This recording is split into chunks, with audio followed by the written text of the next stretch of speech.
بسم الله الرحمن الرحيم أولئك الذين أنعم الله عليهم من النبيين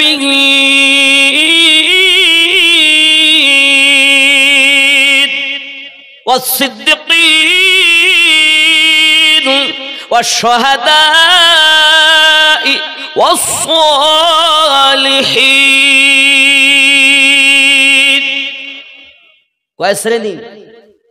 কয় শ্রেণী ভালো করে বুঝেন। এক নাম্বার নবীন, তাদের উপরে আল্লাহর ইনাম, এনাদের নবীনদের পথ সঠিক পথ, সিদ্দিকিনদের পথ সঠিক পথ, শহদাদের পথ সঠিক পথ, সলেহিনদের পথ সঠিক পথ। এর বাইরে সব জাহান্নামী পথ, এর বাইরে সব জাহান্নামী পথ। আমরা নামাজেই বলেছি ইহদিনাস সিরাতাল মুস্তাকিম। দুনিয়ার কোন মোল্লার কথা চলবে না, আল্লাহ ও রাসূলুল্লাহর কথা চলবে। ঠিক কিনা বলেন? আমরা মোল্লাতে বিশ্বাসী নই, আমরা রাসূলুল্লাহ ও আল্লাহতে বিশ্বাসী। আমার কথা বুঝতেছেন? তাহলে চার শ্রেণীতে বিভক্ত তারা, নবীন, সিদ্দিকিন। এখন আপনি আমি যদি মনে করি নবী দেখব কিন্তু পাবো না, আল্লাহ পাক কোরআনে বলছেন সূরা নিসাতে, যদি কেউ জানের প্রতি জুলুম করো তাহলে তোমরা আমার নবীর দরবারে চলে যাও। আমার নবীর দরবার আমি আল্লাহর দরবার। সূরা নিসা আয়াত 64 খোলো। আব্বাজি আমার সোনামানিকের, আয় আল্লাহ পাক নবী পাকের দরবারে গেলে কি হবে? আমার আল্লাহ পাক আল্লাহ তাআলা বলছেন জাউকা ফাস্তাগফিরুল্লাহ, যাওয়ার পরে আমি আল্লাহর কাছে ক্ষমা ভিক্ষা চাইবে, ওয়াস্তাগফারা লাহুমুর রাসূলু, আর আমার নবী তোমাদের পক্ষ থেকে আমি আল্লাহ পাকের কাছে সুপারিশ করবে। লাওয়াজাদুল্লাহ তাওয়াবার রহিমা, আমি আল্লাহ পাক তোমার তওবা কবুল করব, রহমত বর্ষণ করতে থাকব। বোঝা গেল রব্বে করিম মাফ দিবেন, রাসূলে পাকের ওসিলাতে দেবেন। ওয়াস্তাগফারা লাহুমুর রাসূলু, তোমাদের পক্ষ থেকে নবী যখন আমার কাছে সুপারিশ করবে আমি আল্লাহ তোমাকে মাফ দিয়ে দেব। আরো জোরে বলো। এখন যদি কেউ বলে মদিনায় যাব না, মক্কা থেকে আমার কাজ শেষ, এই যুবকেরা মক্কাতে 1 লক্ষ রাকাতের সওয়াব হলে কি হবে? 1 রাকাতের পরিবর্তে 1 লক্ষ পাবো। মক্কাতে হলে কি হবে? মক্কা থেকে মদিনার দাম আল্লাহর কাছে বেশি। দুনিয়ার কোন মোল্লার কথা বলিনি, আল্লাহ পাক বলেছেন হাবিবি তুমি আমার, আমি তোমার, তুমি রাজি, আমি আল্লাহ রাজি। এখন আল্লাহ পেতে গেলে রাসূলুল্লাহর প্রয়োজন। সূরা আল ইমরান আয়াত নাম্বার 31 আল্লাহ পাক আল্লাহ তাআলা বলেন হাবিব আপনি বলে দিন, কেউ যদি আমি আল্লাহকে পেতে চায়, প্রেম করতে চায়, বলে দিন ইন কুনতুম তুহিব্বুনাল্লাহ, আমি আল্লাহকে যদি কেউ প্রেম করতে চায়, ভালোবাসতে চায়, ফাত্তাবিউনি, তারা যেন আপনার ইত্তেবা করে। আয় আল্লাহ যদি ইত্তেবা করি নবীর তাহলে কি হবে? আমার আল্লাহ পাক আল্লাহ তাআলা বলেন ফাত্তাবিউনি ইউহিব্বুকুমুল্লাহ, আমার নবীর ইত্তেবা করবে আমি আল্লাহ ভালোবাসবো। শুধু কি ভালোবাসবে বলেন না, তাহলে কি করবে? আমার আল্লাহ পাক বলেন ইউহিব্বুকুমুল্লাহ, আর কি করবেন? আমার আল্লাহ পাক বলেন আমি তার জীবনের গুনাহ ওয়া ইয়াগফিরু লাকুম যুনুবাকুম, আমি আল্লাহ পাক তার জীবনের গুনাহ মাফ দেব। আর কি করবেন? আমার আল্লাহ পাক বলেন শুধু মাফ দেব না, আল্লাহু গফুরুর রহিম, আমি আল্লাহ তার উপরে বর্ষণ দয়া করতে থাকব। আমার নবীর ইত্তেবা করলে 3টি প্রাইজ। একটি হলো আল্লাহর প্রেম পাওয়া যাবে, 2 নাম্বার জীবনের গুনাহ মাফ হবে, 3 নাম্বার আমার আল্লাহ পাক রহমত বর্ষণ করতে থাকবে। জোরে বলুন। আয় আমার সোনামানিকেরা, পৃথিবীর সরজমিনে আল্লাহ পাক যখন অর্ডার দিলেন আমার হাবিব আপনি ইসলামকে প্রচার করুন, ইসলামকে প্রচার করুন, 40 বছর বয়সে আমার আপনার নবী সাল্লাল্লাহু আলাইহি ওয়াসাল্লাম আল্লাহ পাকের অর্ডার পাওয়ার পরে প্রথম আপনার কিনা বললেন আপনারা পড়ুন, সাক্ষী দেন লা ইলাহা ইল্লাল্লাহ, নেই কোনো রব, নেই কোনো ইবাদত ইবাদতের উপযুক্ত আল্লাহ ছাড়া। মুহাম্মাদুর রাসূলুল্লাহ সাল্লাল্লাহু আলাইহি ওয়াসাল্লাম, আর মুহাম্মদ সাল্লাল্লাহু আলাইহি ওয়াসাল্লাম হলেন তার প্রিয় রাসূল ও বান্দা। জোরে বলুন। যখন তুমি এবার 360টি মূর্তি বার করে দিয়ে আমি নবীর কথা মেনে নিয়ে এক আল্লাহ পেয়েছো, এখন তুমি ইমানদার হয়ে গেছো। এখন তোমার জন্য প্রথম কাজ হলো ওয়া ইকামিস সালাহ, নামাজ কায়েম করো। ওয়া ইতাইজ যাকাত, যাকাত প্রদান করো। ওয়াল হজ, এবং হজ করো। ও সাওমি রমাদান, এবং রমজানের রোজা রাখো। জোরে বলো।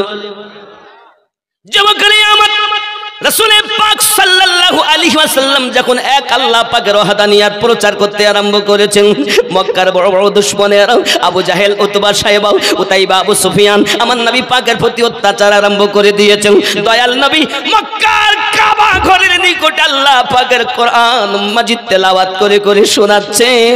আর রাসূল পাকের বাণী শুনে, আল্লাহর কালাম শুনে মানুষেরা বেধর্ম থেকে ইসলাম ধর্ম গ্রহণ করে। যুবক আমার, আল্লাহ পাকের কোরআন আজ আমাদের ঘরে তেলাওয়াত হয় না। সিনেমা তো দেখি, সিরিয়াল তো দেখি, আল্লাহর কোরআন আমাদের ঘরে তেলাওয়াত হয় না বাবা। ও আমার সোনামানিকেরা, মক্কার মানুষ আমার নবী পাক সাল্লাল্লাহু আলাইহি ওয়াসাল্লামের কথা সহ্য করতে পারেন না বাবা। প্রিয় নবী সাল্লাল্লাহু আলাইহি ওয়াসাল্লাম মক্কার খানায় কাবার বারান্দাতে যখন ওয়াজ নসিহত করে মানুষকে উপদেশ দিচ্ছেন, এক আল্লাহকে মেনে নাও, এক আল্লাহকে তোমরা জেনে নাও। ওই আল্লাহ পাক আমাদের সৃষ্টি করেছেন, আল্লাহ ছাড়া আর কেউ নাই। এমন সময়তে মক্কার মানুষ বড় রেগে গেল বাবা। তার ভিতরে বড় জালিম, নাম তার আবু জাহেল আমার নবী পাক সাল্লাল্লাহু আলাইহি ওয়াসাল্লামের জামার কলোয়ারখানা ধরে খানায় কাবার দেওয়ালের সঙ্গে মাথাটা ঠুকে দিয়েছে।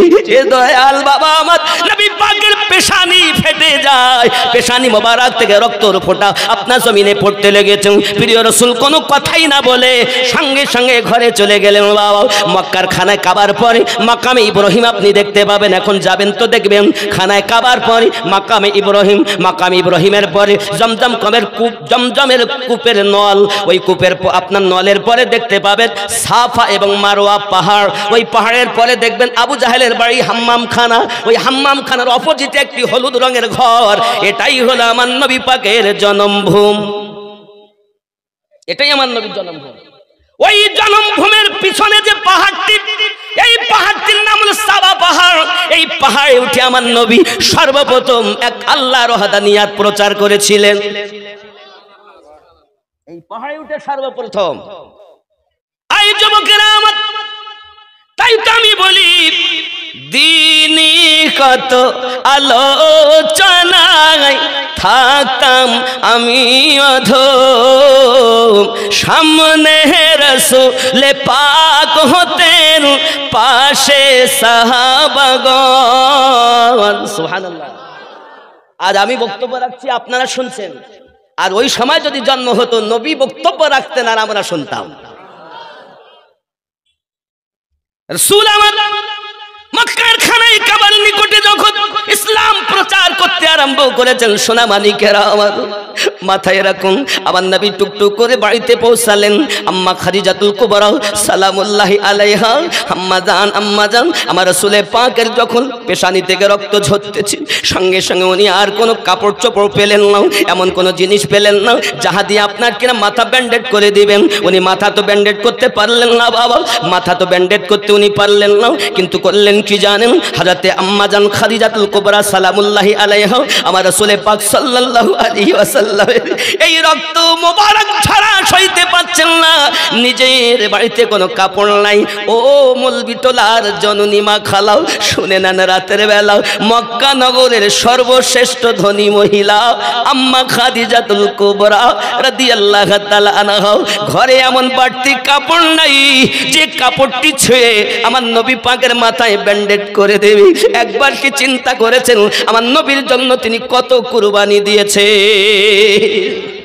তাই তো গজলে বলে, দেখিয়া আপনার মোজেজা এ ভাগ্যবতী বিবি খাদিজা, দেখিয়া আপনার মোজেজা ভাগ্যবতী বিবি খাদিজা, সঁপে দিল জীবন আর যৌবন। দয়াল নবী মায়ার নবী গো আপনি আমার জীবনের জীবন। আম্মা জান বেকারার হয়ে গেছে, করি আমি কি করি, নিজের ওড়নার একটি কানা ছিঁড়ে নিলেন, নেওয়ার পরে আমার নবী পাকের পেশানিতে ব্যান্ডেড করে দিলেন। আমার দয়াল নবী সাল্লাল্লাহু আলাইহি ওয়াসাল্লাম এমনি করে আপনার কিনা ঘরের ভিতরেই রয়েছেন। এখন দুশমনের দলেরা ঘরের বাইরে আপনার উটের পচা নাড়ি ভুঁড়িগুলো আপনার ঘরের বাইরে রেখে গিয়েছেন। আবু জাহেলের দলের লোকেরা রেখে গিয়েছি, আব্বা এত দুর্গন্ধ, ওই দুর্গন্ধতে ঘরের ভিতরে থাকা যায় না। আমার দয়াল নবীজি বাইরে এসে নিজের হাত মোবারক দিয়ে নোংরাগুলো পরিষ্কার করে দিয়েছেন। দেওয়ার পরে মহান আল্লাহ পাকের দরবারে হাত উঠিয়ে ফরিয়াদ করেন, মালিক আমার উম্মত চিনতে পারে না, তুমি তাদেরকে মাফ করে দাও। এরকম দয়াল নবী কি দুনিয়াতে আর হবে? হে বাবা, আর কি পাওয়া যাবে? তাহলে এমন নবী যখন আমরা পেয়েছি, গর্ব করি, ফখর করি। আমাদের নবী শ্রেষ্ঠ নবী, ওই নবীর উম্মত হয়ে আমরাও শ্রেষ্ঠ হয়েছি। ওই রাসূলকে যত ভালোবাসা যাবে, আমার আল্লাহ তত রহমত বর্ষণ করি যাবে। রাগ করছেন কথা?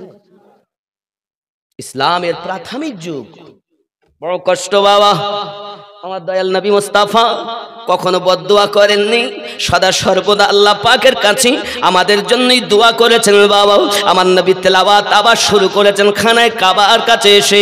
এমন সময়তে রাসূল পাক সাল্লাল্লাহু আলাইহি ওয়াসাল্লামের বাণী শুনে বাবা, এক ইহুদি তার একটি বালক ছেলে 6 থেকে 8 বছর তার বয়স হবে।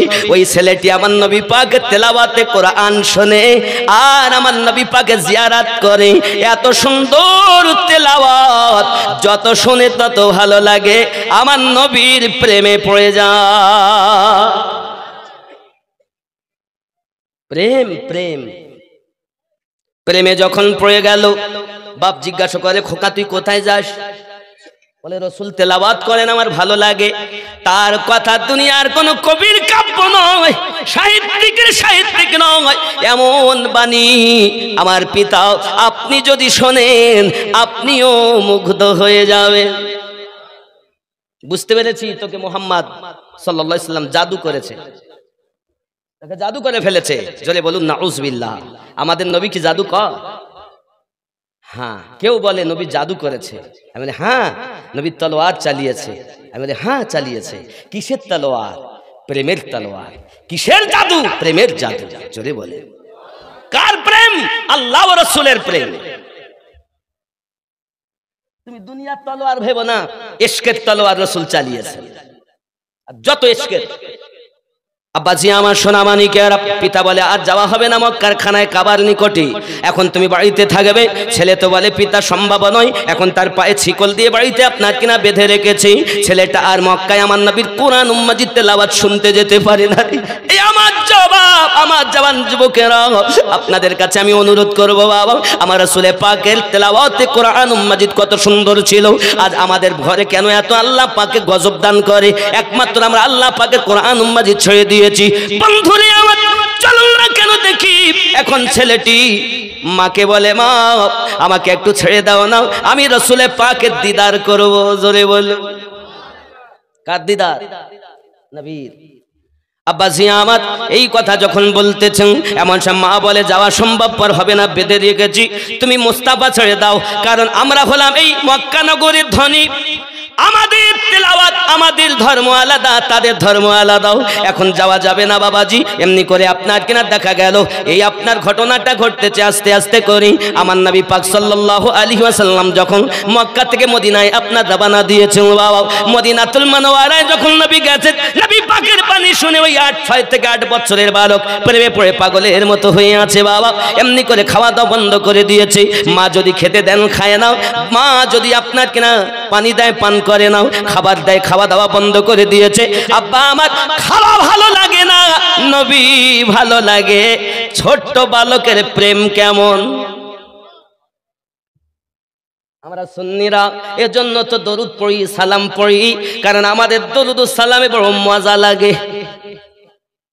যুবকরে আমার, ইহুদির ছেলে খাওয়া ছেড়ে দিল যখন মা বলে বাবা তুই খাস না কেন? ভালো লাগে না। বাপ বলে খাস না কেন? ভালো লাগে না। কোনো খাবার আমার ভিতরে ঢোকে না, আমার মন চায় শুধু নবী নবী। জোরে বল। দয়ার নবীর মোহাব্বত এমন হয়ে গেল তার কলবে, তার দিলে। হে বাবাজি আমার, আস্তে আস্তে ক্লান্ত হয়ে গেল। বাপ ডাক্তার দেখাতে আরম্ভ করেছি, কবিরাজ দেখাতে আরম্ভ করেছি, দেখো ট্রিটমেন্ট শুরু করেছি। বাবা ট্রিটমেন্ট করে কোনো কাজ হয় না, কোনো রকম কোনো লাভ হয় না। এখন কোনো রকম কোনো কাজ যখন হয় না, দিন দিন ছেলেটা আরো ক্লান্ত হয়ে গেল। বাবা একটি মাত্র ছেলে, বাপ বড় ধনী মানুষ, তার সমাজে একটা নাম যশ রয়েছে। বাবা এখন ছেলে যদি মারা যায়, তাদের দ্বিতীয় কোনো সন্তান নাই, তাই তারা ডাক্তার কবিরাজ করে, কোনো রকম কোনো কাজ যখন হচ্ছে না, আব্বা আমার ছেলেটি বলে পিতা আমার খাওয়া ভালো লাগে না, এমনকি জবান বন্ধ হয়ে গেল। বাপ বলে বাবারে তোর শেষ ইচ্ছাটা বল, জানি আমি তুই মারা যাবি, বাঁচবি না দুনিয়ায়, তবে বল তোর শেষ ইচ্ছা কি? ছেলেটি বলতেছে পিতা গো, আমার শেষ ইচ্ছা যদি পূর্ণ করে দেন তাহলে আপনার কদমে আরজি রাখি। মরণের আগে একটি মাত্র আশা, আমার দয়াল নবীর সঙ্গে দিদার করাইয়া দেয়। জীবনে হবে কি তোমার দিদার, ইয়া রাসূলুল্লাহ, ইয়া আশায় রয়েছি আমি গুনাহগার, ইয়া রাসূলুল্লাহ, জীবনে হবে কি তোমার দিদার, ইয়া রাসূলুল্লাহ। জোরে বলুন। জাহানে যেদিকে তাকাই দরুদি, আর তো কেহ নাই, জানি যে তুমি রহমতের ভান্ডার, ইয়া রাসূলুল্লাহ। জোরে বলো। হে মরণের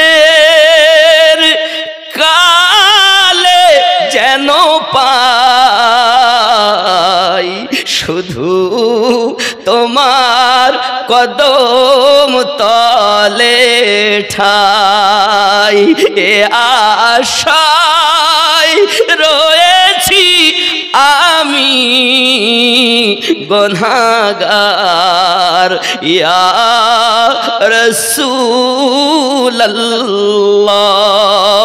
জীবনে পাবো কি তোমার দিদার, ইয়া রাসূলুল্লাহ। আল্লাহুম্মা। আশিক আছে যে মরণপূর্ণ ভাব একবার দেখতে চায়। আমার রাসূল বলেন সাহাবী রাসূল কিরামকে চলো যাই, ছোট্ট আশিকের দেখা করতে আমার দয়াল নবী যাচ্ছেন। সুবহানাল্লাহ। আপনি যদি আশিক হতে পারেন তা আমার রাসূল আপনার ভাঙা ঘরে এসে দিদার দান করবে। আপনি তো আশিকই হতে পারেন, আপনি তো প্রেমী হতে পারেন না, আপনি মুখে নবী নবী করছেন, আসলে আপনার ভিতরে রাসূলের কোনো আদর্শ নাই। মিথ্যা আপনার মধ্যে, সুদ আপনার মধ্যে, এমন পাপ নাই যাহা আমাদের মধ্যে নাই। তাহলে আমরা কেমন করে দাবি করি যে আমরা নবীর উম্মাত, আমরা আল্লাহর বান্দা বান্দি?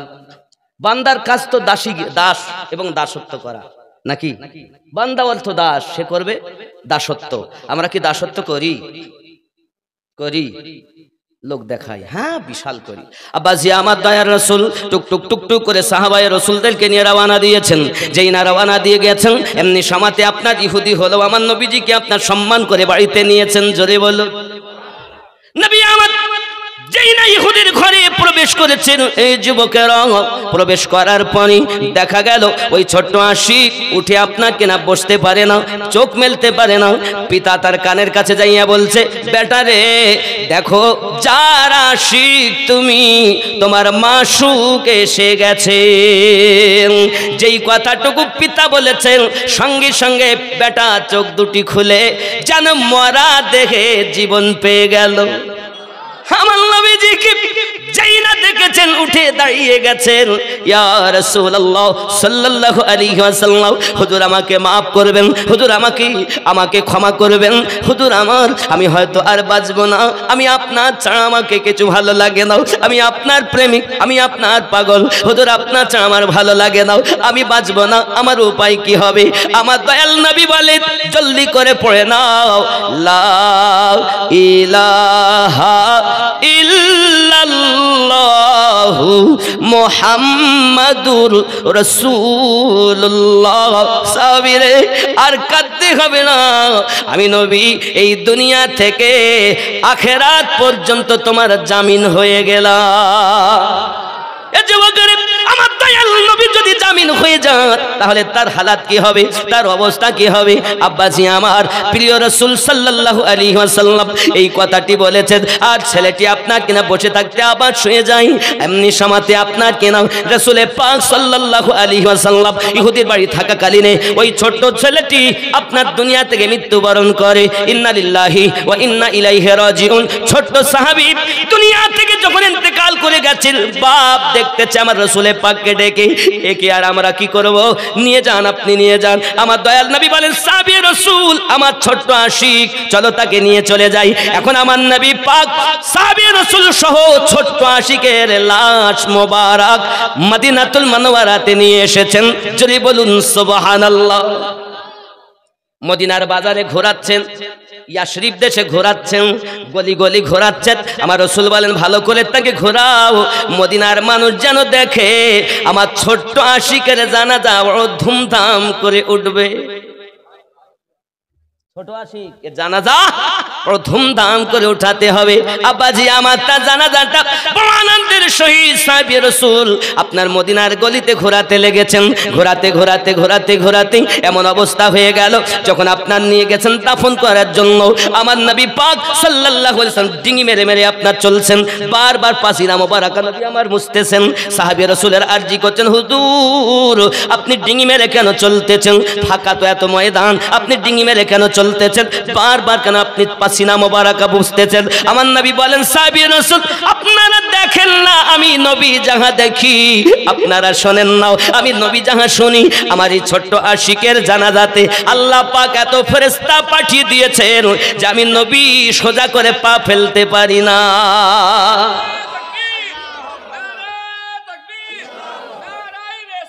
ইয়া রাসূলুল্লাহ, যদি বলুন না ইয়া রাসূলুল্লাহ। অসুবিধা হচ্ছে বাবা? প্রাইজ কাদের উপরে? এক নম্বরে নবীন। আর যত নবী আল্লাহ বানিয়েছেন তাদের মধ্যে শ্রেষ্ঠ নবী আমাদের কাদের নবী? আব্বাজি আমার এই নবীর মোহাব্বত, ইশক, ভালোবাসা যার মধ্যে আছে এহ জগতে লাভ, পর জগতেও লাভ। জোরে বলুন। এখন ওই নবীর কথা শুনতে গেলে আল্লাহর ঘরে মসজিদে যাবেন ইবাদত বান্দেগি করার জন্য। ওই মসজিদে যদি আপনি সুন্দর করে ইবাদত বান্দেগি করেন লাভ আছে। বাবাজি পৃথিবীর সবথেকে খারাপ জায়গাটার নাম হলো বাজার, আর পৃথিবীর সবথেকে ভালো জায়গাটার নাম হলো মসজিদের ঘর, মসজিদ ঘর। এই মসজিদের ভিতরে যদি আপনি নফল ইবাদত করেন আলাদা সওয়াব, তেলাওয়াত করেন আলাদা সওয়াব, জিকির আজকার করেন আলাদা সওয়াব, হে বাবা ফরজ ওয়াজিব সুন্নাত পড়েন আলাদা সওয়াব। যদি কিছুই না বলে উযু হালাতে যদি মসজিদে বসে থাকেন প্রত্যেক নিঃশ্বাস প্রশ্বাসে 10টি করে নেকি। কিন্তু আল্লাহর ঘর মসজিদে জুমার ফরজে সালাম ফিরিয়েছে তো আর নাই, ফাঁকা। এখানে মনে এরকম হয় না কি গো? হয় নাই? জুমার নামাজে সালাম ফিরানো হয়ে গেল আর মসজিদে ফাঁকা হয়ে গেল।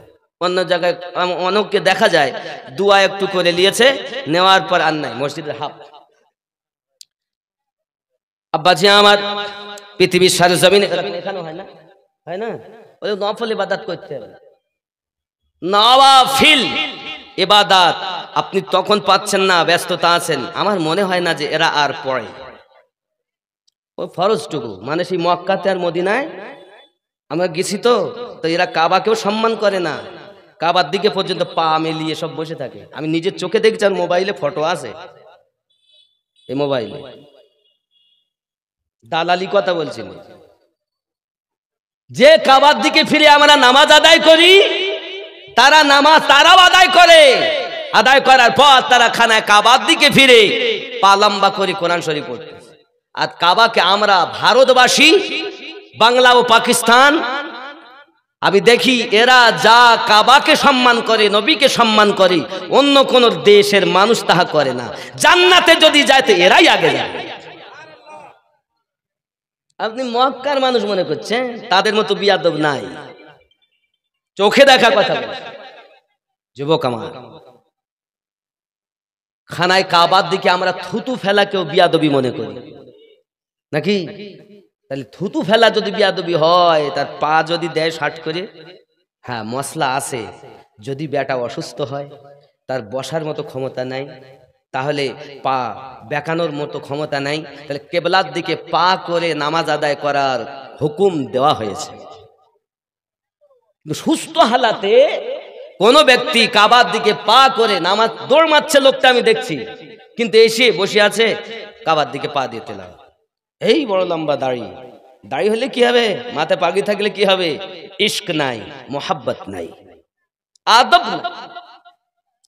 মসজিদ নববী মদিনাতুল মুনাওয়ারাতে, সেখানেও গিয়ে দেখি লোক নামাজ পড়ার পর, আমরা তো আসরে যেতাম আর এশা পড়ে আসতাম, তো এর মধ্যে দেখি কত রকমের মানুষ। হে বাবাজি আমার, মদিনাতেও মসজিদ নববীর ভিতরে রাসূলে পাকের রওজার দিকে পা, একদম সোজা কাবার দিকে পা, তার মানে আমার নবীর রওজাও সামনে, কাবাও সামনে। এত বড় বিয়াদব যুবক আমার। এর জন্য অনুরোধ করব, আপনারা আমরা আশিক হব, দুশ্মন হব, কি হব? পাগলা কাদিস না রে গাছতলায়, বড় পীরের নাম নিলে আল্লাহ পাওয়া যায়। যদি বলুন, আপনারা হয়তো বলুন হুজুর কোরআন শরীফের দলিল আছে? আরে গৌসে পাকের শানে আল্লাহ আয়াত নাজিল করেছেন। কোরআনুল মাজিদের 42 নাম্বার সূরা, সূরাটির নাম সূরা আশ-শুরা, আয়াত নাম্বার 23। জোরে বলে কি আছে আয়াতে? এই আয়াতটি শুধু গৌসে পাক নয়, খাজা গরিব নওয়াজ, এক কথায় আল্লাহ পাক যে বলেছেন, আমরা নামাজে বলেছি সিরাতাল্লাযিনা আনআমতা আলাইহিম, এই 4 নাম্বার যে নবীন, সিদ্দিকিন, শুহাদাইন, সালেহিন, এই সালেহিনের বাংলা অর্থ নেককার ব্যক্তি। আমার গৌসে আজম ছিলেন নেককার ব্যক্তি। এই আয়াত সূরা শুরা আয়াত 23 গৌসে আজমের শানে, খাজা গরিব নওয়াজ শানে, তরিকতের সমস্ত আউলিয়াদের শানে আল্লাহ পাক আয়াত নাজিল করে বললেন, কুল্লা আসআলুকুম আলাইহি আজরান ইল্লাল মাওয়াদ্দাতা ফিল কুরবা। এই আয়াতে কারিমার তাফসীর পড়ো, বড় বড় তাফসীর কারকগণ লিখেছেন, এই আয়াতটি আল্লাহর সলিহিন বান্দাদের শানে অবতীর্ণ হয়েছে, আবার আহলে বায়াতের শানে অবতীর্ণ হয়েছে। আরো জোরে বলুন। আমরা যখন নামাজ পড়ি, তখন নামাজে গিয়ে আহলে পাককে সালাম দেই না? কি বলি? আসসালামু না, আল্লাহুম্মা সাল্লি আলা মুহাম্মদ ওয়া আলা আলি মুহাম্মদ সাল্লাল্লাহু আলাইহি ওয়াসাল্লাম। আয় আল্লাহ দরুদ সালাম অর্পিত বর্ষিত নাজিল হোক মুহাম্মদ সাল্লাল্লাহু আলাইহি ওয়াসাল্লামের উপরে, তার আলে পাকের উপরে। আল অর্থ আলী, ফাতেমা, হাসান, হোসাইন। জোরে বলুন। যত সময় আহলে বায়াতের উপরে আপনি ওয়া আলা আলে মুহাম্মদ আপনি না পড়বেন, আপনার নামাজ সঠিক হবে না।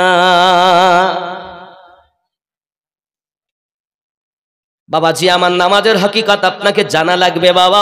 এ সোনামানিকেরা আমার, শুধু এতটুকুই নয়, আবার নামাজ রুকু আল্লাহ, সুজুদ আল্লাহ, সবকিছু আল্লাহ। কিন্তু বাবা আমরা যখন নামাজে তাশাহুদে বসি, তখন আমরা কি পড়ি জানেন? আপনার আসসালামু আলাইকা আইয়ুহান নাবিয়্যু পড়েন না? এর অর্থ হলো এটাই, এই নবীর উপরে দরুদ ও সালাম। জোরে বলুন। এখন আপনারা মলবি টলার মানুষ বলুন, নামাজে বলছি এই নবীর উপরে দরুদ ও সালাম, আর নামাজ থেকে বাইরে এসে বলছি আমি নবী মদিনায়, আমি মলবি টলায়। নামাজে বলছেন এই নবী, আর নামাজ থেকে বাইরে এসে বলছেন নবী মদিনায়, আমি মলবি টোলায়। হে বন্ধুলি আমার, বোঝা গেল আপনার কর্মের সঙ্গে আর আপনার বলার সঙ্গে মিল নাই। তাহলে বোঝা গেল আপনার জানার অভাব আছে।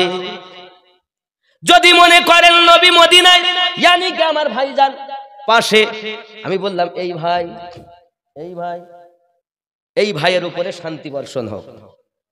নবী যদি মদিনায় থাকে তাহলে তো আমাদের বলা দরকার ছিল আসসালামু আলাইকা আইয়ুহার রাসূলু,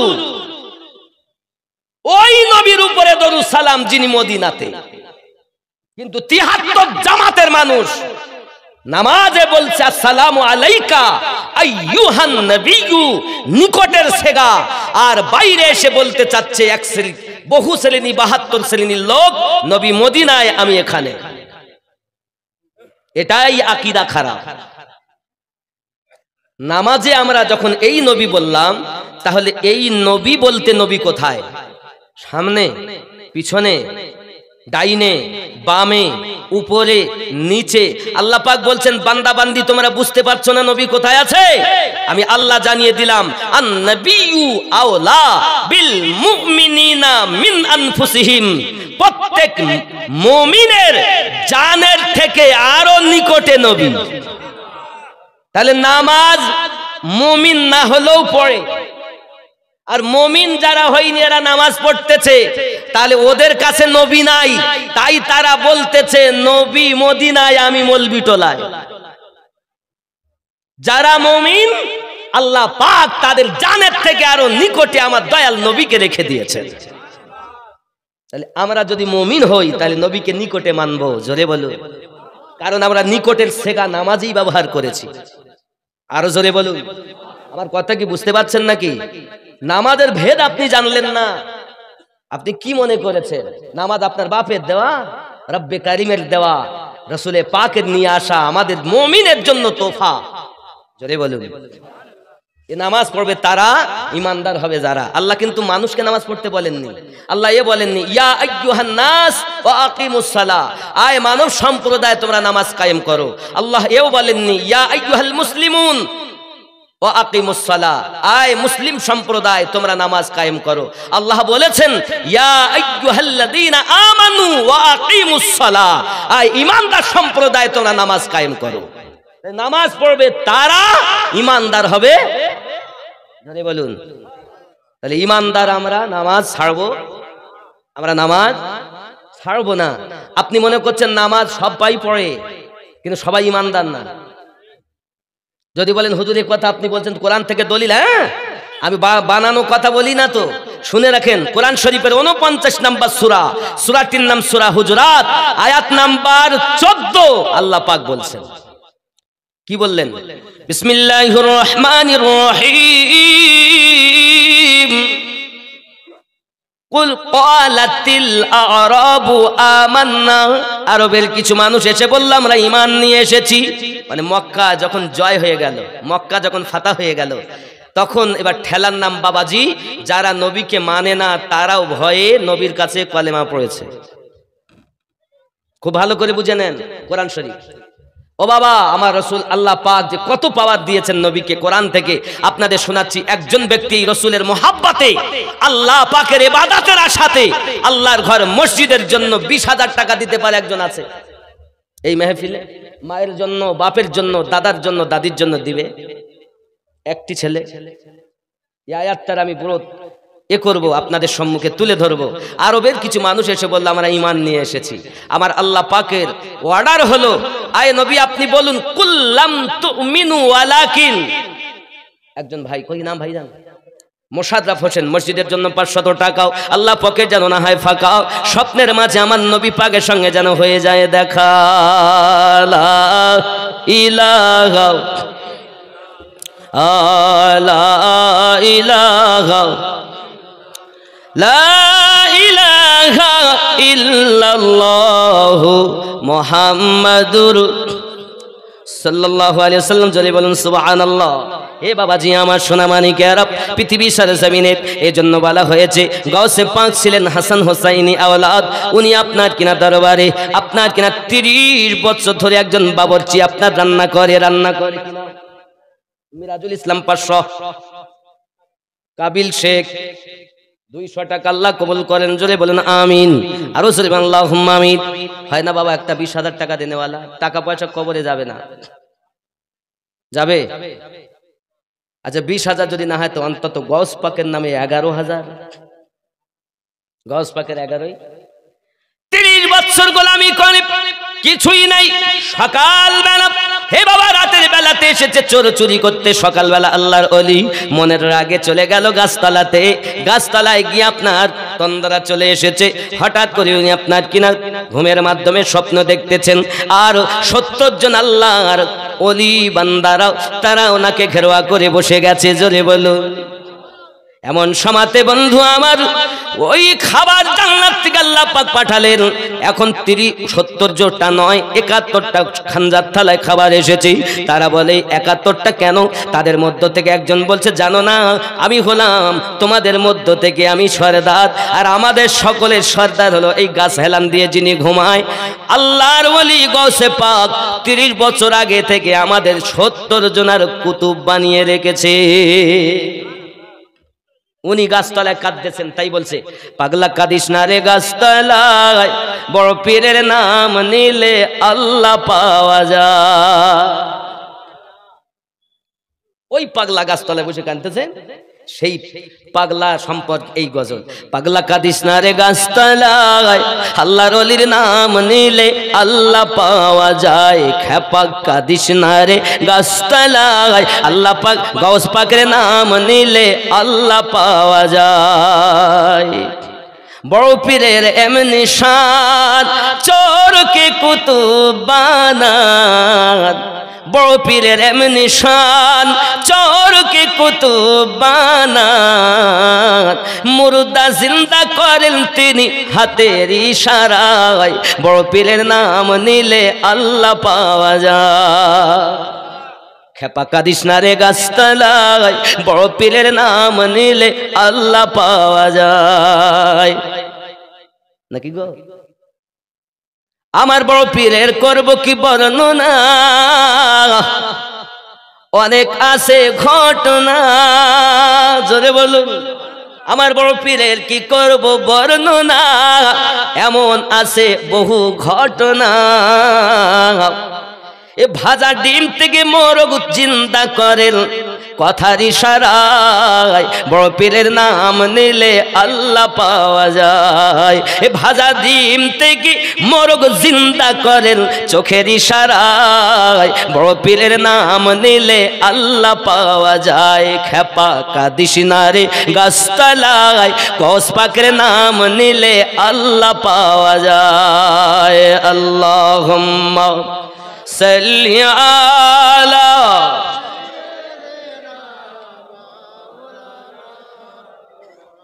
ওয়া আলা আলি সাইয়্যিদিনা। বন্ধুরে আমার দয়াল নবী আমার ইসলাম প্রচার আরম্ভ করে দিয়েছেন বাবা। বিভিন্ন দেশ বিদেশে আপনার আল্লাহ পাকের ওয়াহদানিয়াত প্রচার আরম্ভ করে দিয়েছেন বাবা।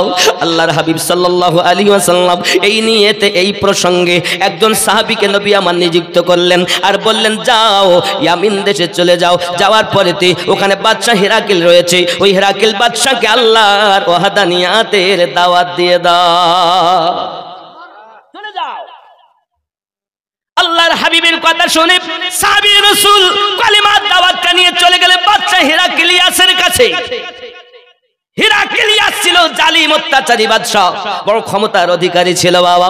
ইসলামের ইতিহাস খুলে দেখো বন্ধু, যখন বাদশা হেরাক্লিয়াসের কাছে আমার নবী পাক সাহাবীকে পাঠিয়ে দিয়েছেন, এখন বাদশা হেরাক্লিয়াস চিঠিটা খুলে দেখতেছি, এক আল্লাহর ওয়াহদানিয়াত প্রচার করতেছি, রাসূল হলেন আল্লাহ পাকের নবী সেটাও খবর দিতেছি। বাদশা হেরাক্লিয়াসকে আমার নবী পাঠিয়েছেন, বাদশা হেরাক্লিয়াস তুমি তোমার ধর্ম ত্যাগ করে ইসলাম ধর্ম গ্রহণ করে নাও। এই কথা যখন আপনার দেখতে পেয়েছি, বাদশা হেরাক্লিয়াস তার জাল্লাদকে হুকুম দিয়েছে, ওরে জাল্লাদ যা ওকে ধরে লে আর তাকে কতল করে দে। বন্ধুরে আমার নবী সাহাবী কালিমার দাওয়াত নিয়ে গেল রে বন্ধু, তাকে শহীদ হতে হলো। এখন একটা মমির ভিতরে তাকে ভরে দিই। এখন করেছে কি জানেন, বাদশা হেরাক্লিয়াস মদিনায় তাকে পাঠিয়ে দিয়েছে। আয় আমার সোনামানিকের পাশাপাশি একটা চিঠিও দিয়েছে আমার নবী পাক সাল্লাল্লাহু আলাইহি ওয়াসাল্লাম। ওই চিঠিটা যখন পেয়েছেন, চিঠিটা পাওয়ার পরে আপনার কিনা চোখ ভরে টপটপ করে পানি পড়তেছে। যুবকরে আমার নবী আমার সব জ্বালা সহ্য করতে পারেন, কিন্তু উম্মতের ব্যথা আমার নবী সইতে পারেন না। আমার রাসূলের উম্মতের ব্যথা সইতে পারেন না বাবা। মা থাকে সন্তানের পাগল, আর আমার নবী হলেন উম্মতের পাগল।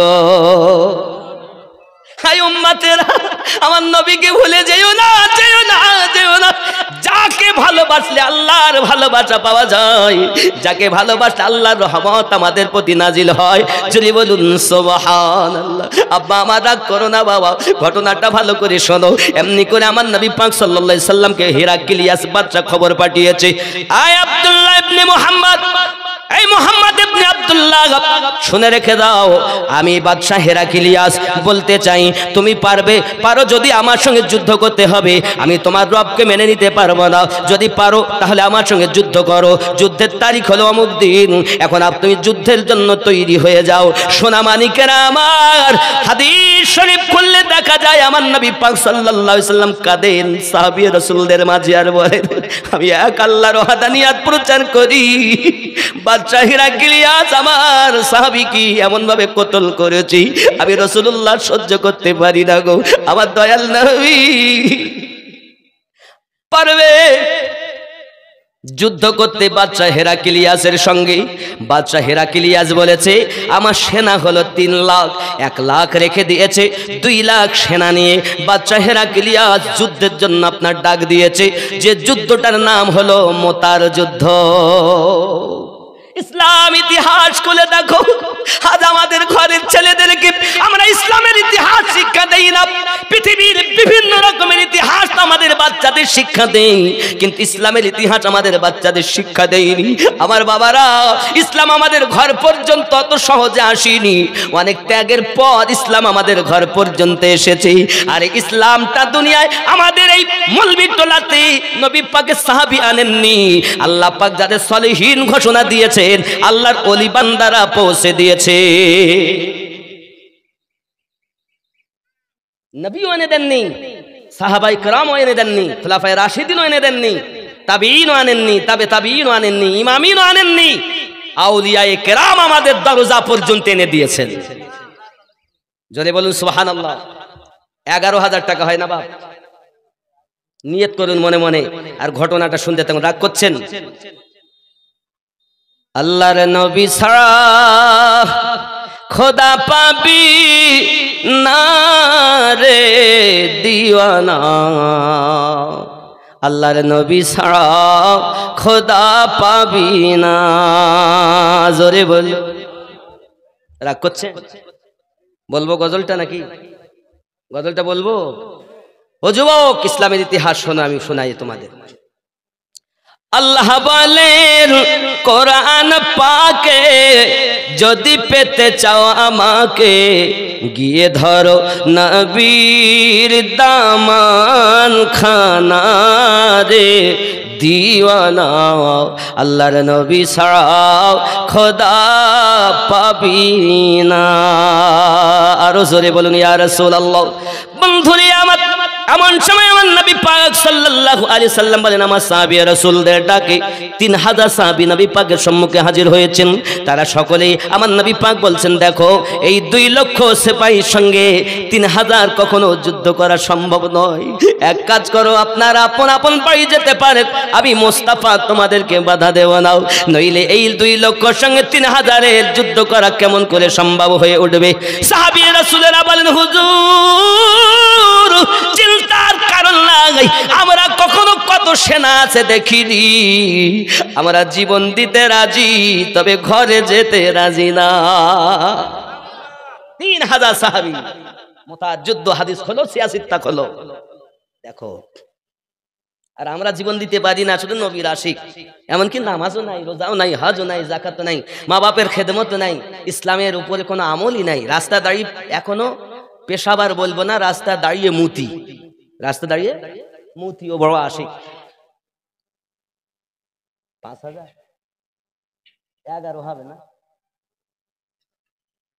11,000 চেয়েছি বাবা আমার, অন্তত না হয়, যদি তা না হয় 11 না, তো 5000 তো হবে, 5 পাঞ্জাতনের নামে। আপনি কত দিবেন? 2000 দিলে আপনার দ্বারা 5 শুরু করি। 2 দিলে আব্বা কি করে হবে সোনা, আমি মুসাফির মানুষ। 5 দিবেন নাকি? সর্বনাশ, কি করে হবে বলেন? আর লস হয়ে যাচ্ছে যে ব্যবসায়। আমি আপনাদের এখান থেকে 33,000 টাকা নিব। কত? 33,000 টাকা। এবার আপনারা বলেন, আমিনুদ্দিন এত টাকা নেয় কেন? নাকি আমি ওই 33,000 টাকার মধ্যে নিব 2,000 টাকা। কত নিব? আসা যাওয়ার একটা খরচা আছে, সে খরচা বাদে যা থাকবে সব মাদ্রাসায় যাবে। কথা বুঝতে পারেননি? মাদ্রাসাটার কাজ হলো 6 থেকে 7 কোটি টাকার বাজেট ইঞ্জিনিয়ার দিয়ে গেছে, 60 লাখের উপরে ব্যয় করে ফেলেছি। মাদ্রাসার পঠন পাঠন শুরু হয়েছে 4 নভেম্বর। আব্বা আমার, আমি যদি সমস্ত টাকাটা পেটে খেতাম, তাহলে আমি আপনাদের কাছে এত টাকা নিতাম না। আপনারা যারা আমার দ্বারার জন্য বিকল্প মত নিয়েছেন, পোষণ করেছেন, এত টাকা কিছু করিনি। আপনার বাচ্চা, আপনার ভাইয়ের সন্তান, আপনি মুসলমান, সেও মুসলমান, তার সন্তান পড়বে, ইনশাআল্লাহ রসুলের আশিক তৈরি হবে। এই নিয়েতে প্রতিষ্ঠান করছি আব্বা আমার। আপনাদেরই মাদ্রাসা, আমার না। আপনারা নবীওয়ালা, আর মাদ্রাসা নবীর ঘর, তাহলে নবীওয়ালা যারা, তাদের হলো সে মাদ্রাসা, আপনাদের মাদ্রাসা।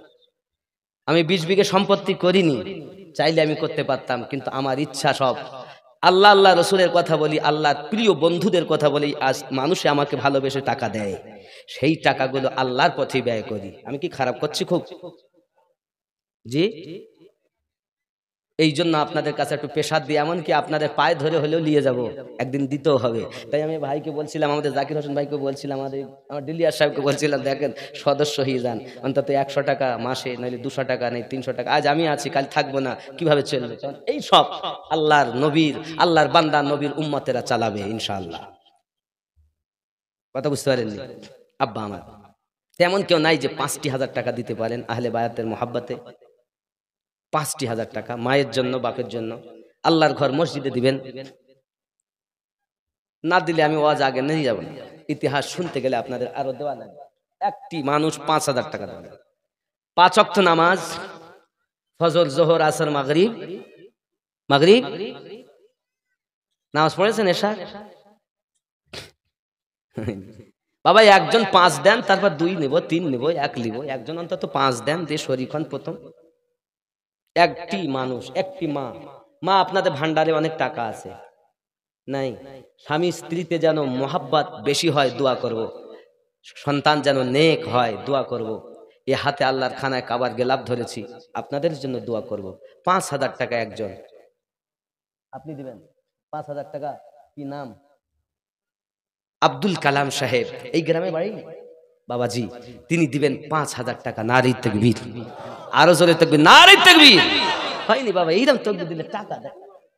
মাশাআল্লাহ, মাশাআল্লাহ, ইনি উমরা হজ করে এসেছেন, সুবহানাল্লাহ, মাশাআল্লাহ। তাহলে তুমি জানবেন, আমি যেগুলো কথা বলতেছি, ওখানে গেলে আপনি দেখবেন সত্যি আশিক। মদিনায় গেলে চোখের পানি না ফেলে কেউ আসতে পারে না বাবা, এমন কেউ নেই যে না কেঁদে এসেছে। আল্লাহ আমার ভাইজানকে আল্লাহ আপনি আরো তৌফিক দান করুন, যেন আবারও উমরা হজ আমার রসুলে পাকে রওজা জিয়ারাত করতে পারে। জোরে বলেন আমিন। 5,000 টাকা দিয়েছেন, আপনারা খুশি না বেজার? নারী তাকবীর, খুশির তাকবীর এই নাম হয়? তা তো জানা ছিল না যে মৌলবি টোলায় খুশির তাকবীর এই নাম হয়। এ বাবা আমি আসতে বলছি তাই, একটা ছেলে উঠে ওখান থেকে তাকবীর লাগাও তো দেখি জোরে। আল্লাহু আকবার, আল্লাহু আকবার, ইয়া রাসূলুল্লাহ, ইয়া রাসূলুল্লাহ, সুবহানাল্লাহ, সুবহানাল্লাহ। দেখেছেন আওয়াজ তাও যেন দেবে আছে, আমার মনে হচ্ছে আওয়াজ বেশি আছে কিন্তু দেয় না। নারী তাকবীর, আরো জোরে নারী রিসালাত, যত ভলিউম সব নারী তাকবীর। এ মাথা থেকে ও মাথা পর্যন্ত নবীর আশিক জোরে আওয়াজ দাও, অন্তত আওয়াজই যদি দাও। আল্লাহ মহান বলছে, আমার আল্লাহ পাক বলেন আমি ক্ষমা করার জন্য বাহানা খুঁজি, তো আজকের বাহানাই যথেষ্ট। নারী তাকবীর, নারী তাকবীর, নারী রিসালাত, নারী হায়দারি, নারী গাউস, নারী খাজা। দানকারী দাতাগণ সুবহানাল্লাহ, একজন হয়েছে 5,000। আল্লাহ আল্লাহ পাক দানকে কবুল করো, আল্লাহ আমিন। আয় আল্লাহ পাক আমার ভাইয়ের আশা পূর্ণ করো, আল্লাহ নেক জায়েজ নিয়তকে আল্লাহ পূর্ণ করে দাও, আল্লাহ রুজিতে বরকত দিয়ে দাও, আল্লাহ দুনিয়ায় যারা দুনিয়া থেকে বিদায় নিয়েছে তাদের কবরে আযাবকে মাফ করে দাও। আমিন সুম্মা আমিন। লা ইলাহা ইল্লাল্লাহ।